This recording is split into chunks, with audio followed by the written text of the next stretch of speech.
Hello, and welcome to Wellness Wednesday with 3W. Wellness Wednesday is sponsored by 3W Medical for Women, a nonprofit medical clinic offering free of charge or low-cost reproductive health services to women in the Seattle area, regardless of income or insurance status. 3W does not profit off of the reproductive health choices women make. The information shared in this podcast is the opinion of the speaker or speakers. Medical information is not intended as individual medical consultation, but for general education only. Always consult your own health professional for personalized advice regarding medical decisions. And if you're in the Seattle area, consider making an appointment to consult with us. I'm Helen Nguyen, CEO and co-founder of 3W Medical for Women and the host of today's podcast. Hi, everyone. Welcome to Wellness Wednesday with 3W. This is your host, Helen Nguyen, CEO of 3W Medical for Women, out here in the beautiful Seattle, Washington. As we wrap up this really warm summer we've been having, I just wanted to jump on and share with you my experience this summer. As you probably have heard through the various different podcasts that we've recorded recently, I recently adopted my beautiful son, Max, who is turning 6 months next week. Wow, which blows my mind how fast time has flown by with him. But my world has changed quite a bit. And I thought I'd just, once again, put myself out there and share with you my experience as being a mom, but being a working mom. And that is such a privilege to be able to experience and have a community and have a staff that's in a company that I work for that's able to support all of that.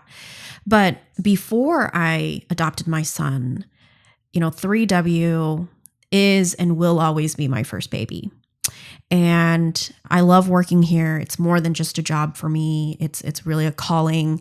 Heard me say all of that before. And I'm the first to admit I'm a workaholic. I because this is not work for me, I always feel like I can pour myself into it. It's always going to produce a lot of fruit. It's always going to produce such great outcome when I put a lot of me and effort and working with my team into it. So before I had my son, I was working about 60 hours a week, which was very, very common for me. And I was able to still have a personal life. I would still be able to have a marriage, and it was working fine. Well, when you have a baby, things like working 60 hours is just not possible.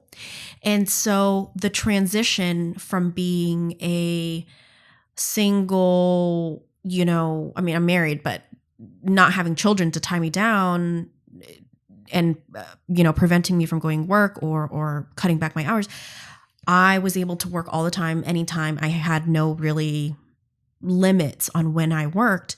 And then having a child then slowed me down quite a bit. And so I went from working 60-hour weeks, and then I was on maternity leave. And that meant I was only checking emails or checking in with my staff, I want to say once a week. And that was a huge, huge jolting transition for me. And I didn't think it would have been that hard, but it was very, very difficult. And so I scaled back my hours a lot. And don't take me wrong, I love being at home with my child. I love experiencing everything that he experiences in a day, and I'm his mother, and I should be there for that kind of stuff. But there was also this feeling of loss and of mourning, of not being there at 3W, not being with my staff, not contributing to an organization that I absolutely love. And so I had to really grapple with that. And I had to really slow down and say, okay, maternity leave has always been a limited amount of time, and I'm going to get back into the, working soon.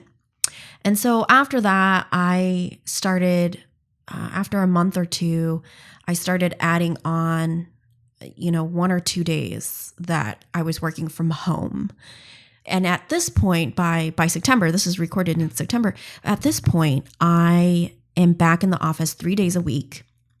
Monday, Wednesday, Thursday.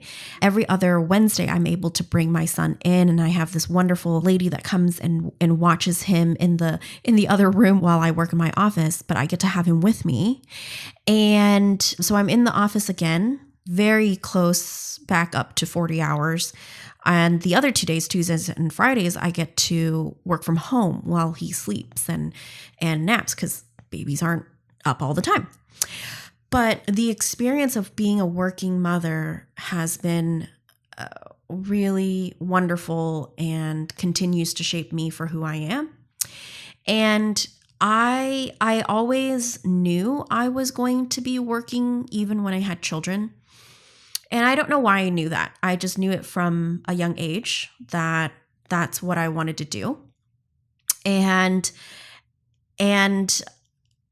you know, the women in my family, I've had a mixture of examples of women that worked and women that didn't work, and women that worked part-time and women that worked really close by or really far away. So I feel like I've had an example of a variety of women and mothers in my life that either worked or didn't work. My mom worked full-time, and that was because I had grandparents that would watch me during the day, and my mom would drop me off and then leave for work and then come back in the afternoon. Now, not everybody has that kind of community setting, that kind of setup. So I get it if you had to drop your kid off at daycare or you know, have a nanny. But I always felt called to work and still be a mother. And this whole experience, now going through it, has only solidified that. And I think people have a lot of misconceptions about what I do and my personal life with my son. And I think they're very sensitive to it because he's adopted. And so there's this, you know, people say things sometimes and they don't mean what they actually mean, but you know, it comes off in a way where it's assuming that I'm neglecting my son, or that I don't love my son, or like he's adopted and so I need to constantly be with him because I've always wanted him so bad. And you know, to be quite honest, when I'm at work, he's being watched by my mother-in-law. He's being watched by my mom. When he goes to my mom's, he's with my grandparents, so his great-grandparents. He's with his cousins. He's with his uncles and aunts who are younger, who's like 6, 7, 8. He gets to be around so many people that absolutely love him. He gets to be watched and cared for and loved by women that have raised me, that have raised my husband, that have raised so many children in the family, that, to be quite honest, I just don't worry about him. When I'm at work, I think about him and I miss him, but it doesn't prevent me from doing my work. And there's no like, oh gosh, I'm yearning to be at home with him. You know, maybe I'm weird or something like that, but when I'm at work, I am immersed in my work. I love what I do. I feel that I can knock things out before I get home. So when I'm home with Max, I am, you know, focused on him. But I don't feel bad for leaving him in the morning with my parents or my in-laws, because they spoil the crap out of him and love him so very much. So this whole experience of actually putting into practice what being a working mom looks like has further solidified that I was always meant to be a working mom. And this is not to say that if you decide to stay home with your child and be a full-time mom, well, I think I'm a full-time mom because I'm always going to be a mom, but I also work on top of that. But if you want to stay home with your child, go for it. That's wonderful if that's what you're being called to do. I just want to put it out there as as for my experience, that there were some people that were trying to make me feel guilty for leaving Max at home and not being with him all the time and making me feel less than as a mother. And I don't think that's right. I think there's a fine balance that everyone can strike. And if your child is happy, if your child is hitting certain milestones, if your child is thriving, there is really no one else that you should try to make happy or satisfy certain assumptions other than your own. So yeah, I just wanted to put it out there and, be sensitive to everyone's situation because you don't really know. And, sometimes it's difficult for women to be working mothers sometimes as well, because that's not what they chose, but because of their life circumstances, they have to go to work. They would rather be at home, but in order to feed their families, in order to feed themselves, they have to go out there and make a living. That is sometimes the case, and that's okay. And I wish there were more programs out there that supports women who have to work, who also have children. Because I was looking up, as I preparing for this podcast, I was reflecting on my own experience, but I was looking up, okay, what are the statistics out there of working mothers? And according to the Labor Force Bureau, they said rates of mothers with children under the age of 18 makes up 72.3% of the working population in 2019. And the most common industry group for working mothers was educational services, healthcare services, social assistance. 40% of all employed mothers work in this group. So fascinating that it's in the educational service, healthcare, social assistance. So it's in careers that cares and take cares of other people. So that was really interesting to me. And then I started digging a little bit deeper about, okay, how has this COVID pandemic impacted working mothers? And I'm quoting what I read from the Census Bureau. It says, increased household responsibilities during the pandemic have forced many working mothers to scale back on their hours or to leave the workforce entirely. The COVID-19 pandemic has left many American families without childcare and in-person schooling. So for those that are not as blessed as me to have such a supportive community, such a supportive boss, such a supportive environment where we're pro-family, women are having to choose between their work or their children or their families, and then how are they going to feed them? How are they supposed to care for them? How are they supposed to buy them stuff? How are they supposed to be? And the pandemic has even caused even more of a layered problem now because there's no childcare. Schooling is either in person or online. I mean, for the past year, all of the kids had online school. And it was just recently that they're going back to school. So these situation has caused it even more, created more difficulties for women to have careers and to have children and find that balance. And so my challenge to you today is to think like, who's in your life? Who are the mothers in your life that have really shown you an example of what that balance looks like? Whether the mother is staying at home or not, she still has to have, I encourage her to have other outlets as well. And how does that look like for the women in your lives? How has that looked like as an example to you? If you're a young mother or a young woman that want children in the future, start thinking about this. Like, do I want to work when I have kids? Having conversations with, the person you're going to marry or your spouse. And, what are some ways that you can talk about this more openly and candidly? And you have to be honest with yourself. You really do. And not try to fit any stereotypes and not try to fit anybody's assumptions or pressure to fit into like, oh, I need to work because so-and-so thinks, I'm just going to, stay at home and pump out a bunch of kids and that's it. And you just can't be bound by those types of pressure and priorities that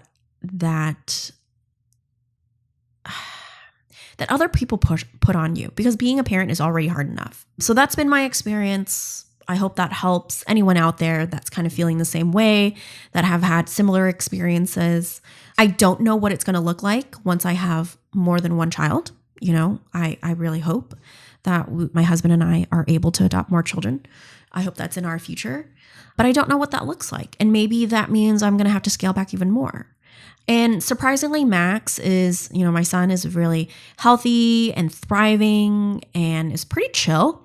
He's a pretty chill baby, and he does not need a lot of care and feeding. I mean, right now he's 6 months, so yes, but your child might need you a bit more. And what does that look like? And how do you balance your work with that? And as a parent, I think there are certain things that we have to give up because we have children now. And that's just the sacrifice. And that's just what needs to be done during this season. I think that it doesn't stay that way as they get older. When you start incorporating back some of those other things, whatever they may be, like traveling overseas or something like that. And that will happen again one day, but just not now. We're just taking a bit of a pause. So would love to hear your thoughts, listeners. If you are a working mom, if you know of a working mother, if you know of, are you a stay-at-home mom? If you're discerning to be a stay-at-home mom yourself, I'm curious to know who shaped those ideas for you, who shaped those decisions with you. And if you're putting those decisions into practice, how has it been for you? I'd like to think that my experience is not unusual. So would really love to hear from any of you who are experiencing it yourself, and just how do we support each other more? How do we lean on each other when days are hard? How do we encourage each other to go forward? So thank you again for listening. Thanks for listening to my story, and looking forward to sharing more and more with all of you as we record more podcasts.